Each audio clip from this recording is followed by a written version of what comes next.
Hey, it's Jordan with Status Coup. I think we're like 20 minutes from showtime here. I'm with Steve. What brings you here? You got 30 days till, less than 30 days actually, till Iowa. Are you sold, not sold? What do you want to hear? Liz is a very strong candidate. I like a lot of what she says. There are certain things I'm not crazy about, but for the most part, I like her. She's in charge. She's tough, and she's tough as nails as far as I'm concerned. And I assume that's important to you to take on this monster in the White House? Yeah, definitely. I mean, the boy's got to go.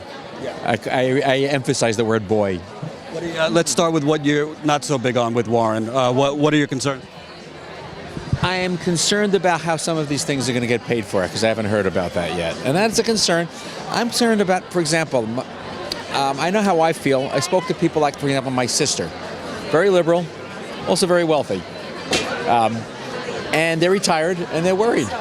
She's worried about, they don't want to hit their, they've worked very hard for their whole lives. They don't want to hit that. I don't have that fear. Or taxes, you mean? Yeah. Now, I believe in universal health care. I think it's a good thing. I believe I've seen it work in Europe. We had an experience in Europe. It was our health care, the health care we received in France after an emergency was far greater than anything I've ever seen in the United States. Well, I think actually Warren, the media is kind of giving her a pass a little bit, but she says she has a plan for everything, but she's had like 3 plans on healthcare. First, she said, I'm with Bernie. Then I'm going to do a public option within 100 days, which, let me tell you something. I cover politics. You're not going to get a public option in within 100 days. Yeah, unless FDR is resurrected, that's not happening. But I like the ideas. I like the energy. I like the ideas. I like ideas. I like strategy, as opposed to just this seat of the pants, fly by night, whatever happens. You talking Trump or Bernie? No, Trump, of course. I mean, whoever the local, the latest, whatever Hannity told him, or whatever the local, Facebook post was, or whatever he looks at. I mean, it's out of control, and I like the idea that she's in charge. I've been touting her for years. When I said years ago, I wish she would have ran 4 years ago, personally. A lot of people did. Do you have any concerns over, it seems that during her Senate election, she was, doing those big fundraisers, the usual ones. Well, there's a big movement against the toxic effects of money in politics. Politicians get bought off. Guess what? It's part of, live with it.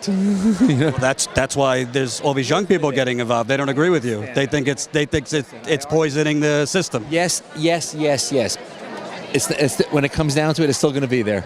Okay, it's still. Does it have to be? You see, Bernie raised $34 million. No big dollar donors. Once upon a time, and I'm old enough to remember when all the candidates were chosen in a smoke room, and all the primaries meant nothing. They were all popularity shows. I remember that time. It's funny you said that. The Democratic Party's, the DNC's lawyer, they had a lawsuit, said, if we want to pick the candidate, we could do it in back smoke-filled rooms. Once upon a time, that was the way everything happened. Was it better then? Was it worse now? I don't know. Something. What we've gotten out of it. Look what we've got. It started with McGovern in '72, and all of a sudden the primary started meaning something. And what has happened in the quality of the candidates over the last 30 years? I guess what I'm getting at is the younger generation, because I interview a lot of young people. They don't view it. They think older people have gotten kind of just like, content with that corruption, where people take the money, and obviously these big donors aren't giving money out of kindness. They want something. People are also concerned that Amy Klobuchar is mean to her staff. Now, come on, give me a break. I had this argument with my daughter, who's a delightful and bright and everything, and she said, yes, she's mean to her staff. Well, hello, enough with the participation trophies and enough with, and the safe spaces. This is politics. It's tough. It's difficult. You need a strong person who has a strong stomach, someone who has a strong, thick skin, and somebody who's tough as nails and isn't going to back down. I like Liz for that reason. She's not going to back down. You don't think she backed down on health care? Because obviously she had a lot of people. Well, she was for Medicare for all, for Bernie's plan, and then she was getting a lot of heat from cable news, that kind of thing, and she softened her plan. Soften her plan, okay, but fine. But something has to work and something has to not work. It has to be practical also. That's what I'm getting at. You don't think universal health care in Bernie's fashion is practical, even though most countries do it that way? I believe it can work.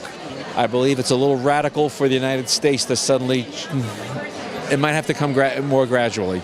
I have no problem with universal health care. I have a feeling there's a lot of people who do, who don't understand it. That's what Democrats have been saying for 30 years. We got to do it more gradually, more gradually, more gradually. How about 100 years? How about it goes back to the Wilson? That's my point. You always hear eat your broccoli. Things have to happen slowly, and then nothing happens. Administration was a conservative administration wanted universal health care, but after World War II, they scrapped that quickly. Okay. But that's my point. We keep hearing, well, things move slowly, incrementalism. Then we keep having the same discussions. I understand that, but it's also what can happen. You still have a Congress, you have a Senate, you have a country, you have conservatives, you have a South, you have all sorts of different people have to be assuaged, and you have to deal with them. I think it's very wrong to just dismiss, for example, all Trumpies as complete idiots. They're not. I agree. They're not. There are many who are not. I'm just telling you, some polls show 50% of Republicans were for Medicare for all. I'm sure there are. I'm sure they are when you realize it. As I said, we had to experience ourselves. It was a very serious thing, and I couldn't get over the treatment. Life-threatening in France, I hope. Was it life-threatening in France? Well, she had a hip replacement. Okay. And a hip went out, and we had to get emergency care. And the care we received was incredible in France. Now, we have French relatives and friends who are, they complain about the taxes. The taxes are high, but you know something? What does health care cost?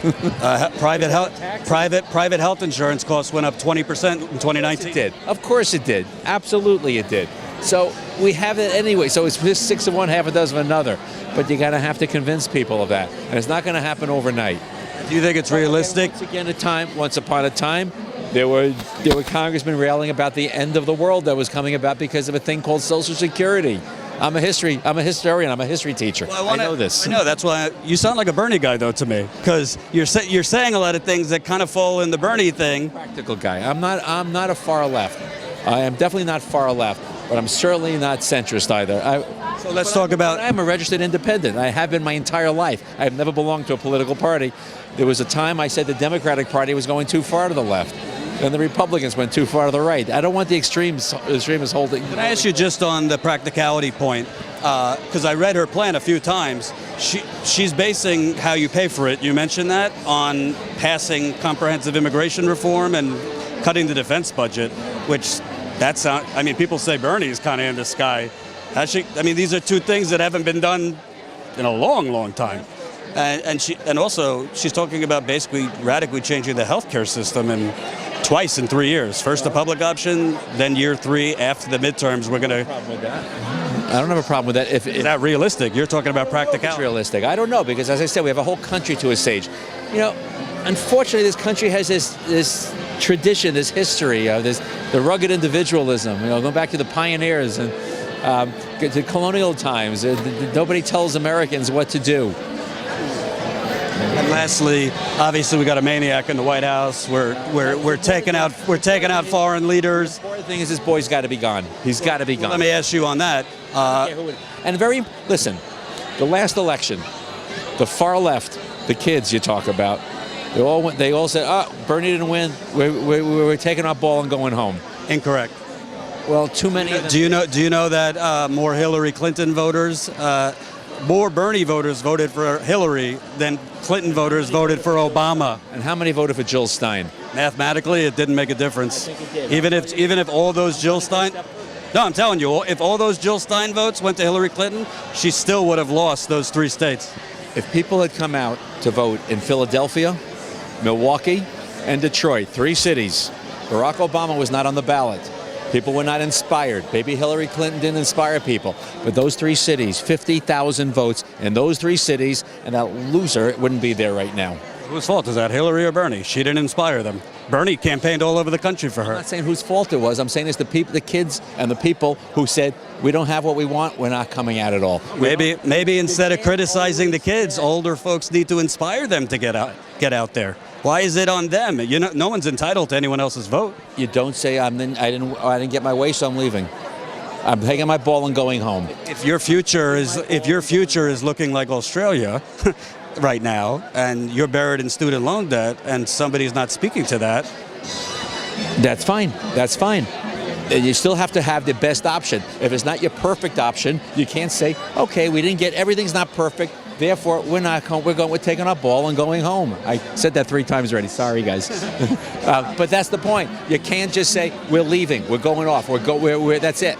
Because that's bullshit, okay? Because this is not the way the world works. The world works on compromise. We have a government that's based on compromise. No matter what's happening, no matter who wins the presidency, even if the Democrats take the Senate and hold the House and win the White House, there's still going to be compromise necessary. You got to have. It's not going to be a major sorry to hit your mic. It's not going to be a major super majority that they can say we want. And I don't want that either. Do you really want that to happen? One party's in control of anything. You have corruption. Well, I think there's compromise as long. I think my viewpoint is I'm okay with compromise, but not right out of the gate. I think Obama, a lot of people criticize him. I do. I mean, he basically offered, like, he started on the 50, 60 yard line with Republicans. He didn't go like, this is what I want. Obviously, you put forward a position at first that you know you're not going to get, but you start with what you want and you work from there. Obama hasn't done that. I mean, Nancy Pelosi just gave Trump a huge victory with this trade deal, no? Maybe it was the right thing to work with him. I don't know. I don't have a problem with that. I don't have a problem with anything. Listen, okay with compromise, but you got to actually go for what you want initially. Isn't that what Congress is all about, compromising? Congress is kind of bought off, if you ask me. Their compromises tend to help corporations and wealthy people. Yes, of course, and yes, I know that. I know the routines. In a former industry I was in, I was very much involved in lobbying for our industry, and I knew what was involved. And the way I used to tell everybody, even local people, I said, every local politician, if you could just contribute $5, then you get on the mailing list, and then they got to see you. Then when you call on them, they're going to see you. That's the way it works. Would you like to see that way it works change one day? Sure, it would be really nice. It would be really nice to have yes, it would all be nice to walk around in togas discussing philosophy all day long. I mean, everything would be really nice. The British system of a 5-week election and it's all over, it would be very nice. It isn't happening here, especially with the open primaries. You know, 1960, JFK, what's today's date, January 7th? As I said, I'm a historian. JFK announced he was running for a couple of years, but he didn't announce his candidacy until January 3rd of 1960. Okay? I agree with you. Okay, 1960. The first primary then was in March. It was New Hampshire. It wasn't in February. So the first primary was in March. They ran the primaries, but it was March, April, May, and June. That was the primary season. That was it. And he didn't announce until January. That was 60 years ago. You know, these 3-year they got it. It's all about money. It's all about raising monny. That's all. So we have a media that's owned by corporations, and yes, campaigns are very good for business. Yes, we do. Yes, we do. Maybe we have too much media. You know something? Or maybe we have too much corporate media that doesn't actually challenge anyone. One of the things I try to get to my students is I don't care what you believe in. I don't care if you're right wing, left wing, center wing, any wings, no wings. I don't give a damn. I said, but you have to look at it and have your own minds, because we have more information available to us than ever before in the history of the world, and people are more illiterate. I believe 99% of the population is illiterate because people don't read. People read internet headlines. They don't read the stories even behind the story. Somebody who goes around the country, I could tell you, to me, part of the misinformation, of course there's Trump and the fake news and really bad stuff, but part of it honestly is you have these corporate outlets like CNN, MSNBC, a lot of times they just have establishment folks on towing establishment lines. A lot of them are lobbyists, a lot of them are consultants. A lot of people are not getting real information, whoever your candidate is. I interview people all the time that don't even know the people's policy. You got to look at every side of the view. So look at the sides you don't believe with. And I do that a lot. I'll go look at Breitbart. I want to hear what those idiots are saying. Right. I don't care, but I want to hear what they're saying. You ignore them at your own peril. What's your name? Steve. Thanks, Steve. I appreciate it. Thank you so much. Yeah. Good luck. Hope you enjoyed that last video. Hop on over to statuscoup.com where you can sign up for our email list and become a member for as low as $5 to $10 a month. Membership is how we grow. That's statuscoup.com/join. And remember, join our email list so we can grow the revolution with you.